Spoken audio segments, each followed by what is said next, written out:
Hello guys, ఈరోజు అయితే IP ప్రిపరేషన్లో డే 1. ఈ వీడియోలో మనమైతే స్ట్రాటజీ అండ్ ప్లాన్ గురించి అయితే మాట్లాడుకుందాం.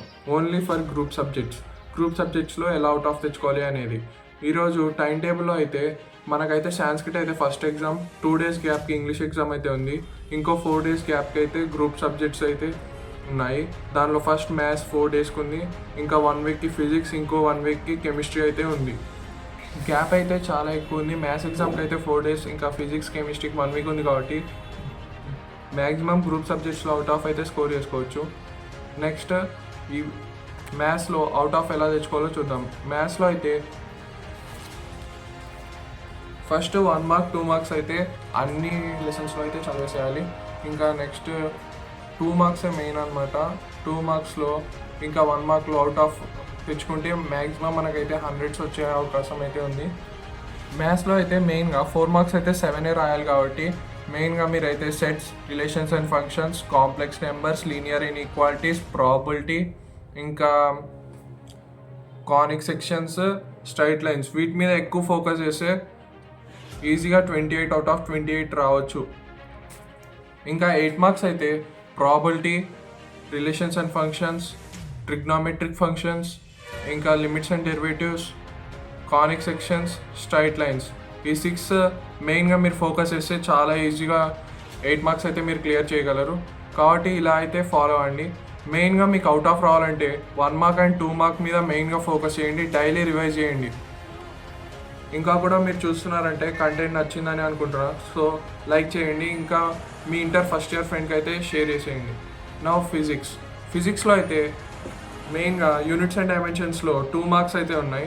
ప్రతి సబ్జెక్ట్లో మాత్రం మీరైతే 1 mark 2 mark అయితే కన్ఫామ్గా ఫోకస్ చేయాలి, ఎందుకంటే అవే మేజర్ రోల్ ప్లే చేస్తాయి.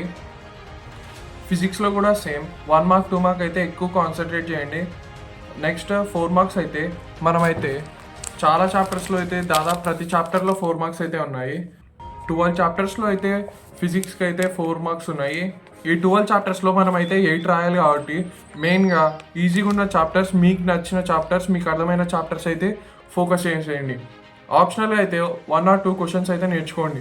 ఇంకా 8 marks అయితే ఓన్లీ 3 చాప్టర్స్ కాబట్టి మనం 2 రాయాలి. కాబట్టి ఈజీగా అయితే వర్క్ పవర్ ఎనర్జీ అయితే ఈజీగా అయిపోతుంది. నెక్స్ట్ మీకు ఆసిలేషన్స్ అన్నా ఇంకా థర్మోడైనమిక్స్ అన్నా ఏది ఈజీగా ఉంటే అది అయితే నేర్చేసుకోండి. ఇంకా ఇలా చేస్తే మీకైతే ఫిజిక్స్లో కూడా అవుట్ ఆఫ్ రావచ్చు. మెయిన్గా అయితే 1 mark 2 mark అయితే ప్రతి లెసన్లో మాత్రం అస్సలు వదిలిపెట్టద్దండి. ఇవే మేజర్ రోల్ ప్లే చేస్తాయి. కాబట్టి సేమ్ కెమిస్ట్రీ కూడా అలానే ఉంటుంది. కెమిస్ట్రీలో కూడా చాలా సిలబస్ తక్కువ, కానీ చాప్టర్స్ మాత్రం చాలా హెవీగా ఉన్నాయి. ఇంకా కెమిస్ట్రీలో చూస్తే 2 marks అయితే 5 చాప్టర్స్లో అయితే 5 చాప్టర్స్ నుంచే మీకైతే 10 questions అయితే 2 marks అయితే వస్తాయి. కాబట్టి మెయిన్గా వాటి మీద అయితే ఫోకస్ చేసేయండి. ఇంకా 4 marks అయితే మీకైతే 3 చాప్టర్స్ నుంచి 6 questions అయితే వస్తాయి. మనం 8 questions రాయాలి. 6 questions ఇక్కడే వచ్చేస్తాయి. కాబట్టి మిగతా 2 questionsని మీరైతే వేరే చాప్టర్స్ నుంచి అయితే నేర్చుకోండి. మీకు వచ్చిన చాప్టర్ నుంచే నేర్చుకోండి. ఇంకా పబ్లిక్ ముందు అయితే ఏవైతే కొత్తవి నేర్చుకోవద్దు.